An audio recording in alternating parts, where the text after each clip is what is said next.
तो power star का धमाका गाना धमाका मचा रहा है, रंगबाज गाना रंगबाजी मचा रहा है, एकदम ज़बरदस्त मार्केट में छाया हुआ है भाई लोग। और उसी बीच पावर स्टार का अभी समर सिंह जी जो है सिंगर है जो भोजपुरी के, उनके साथ उनका आज एक मुहूर्त था। कोई फिल्म है, अभी फिल्म का नाम अनाउंस नहीं हुआ है, उसका मुहूर्त आज किया गया। और मेरे ख्याल से बहुत बड़ी बजट का फिल्म है और ज़बरदस्त फिल्म आने वाला है। अगर पावर स्टार अपने और देसी कलाकार देसी स्टार जो है समर सिंह दोनों एक साथ आएंगे एक मूवी में, तो मूवी सुपर डुपर हिट ही होगा भाई लोग।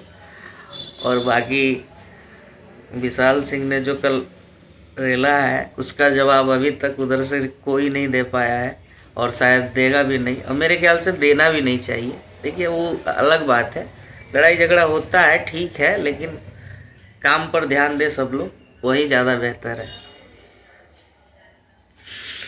जय भोजपुरी, मस्त रह लो भाई।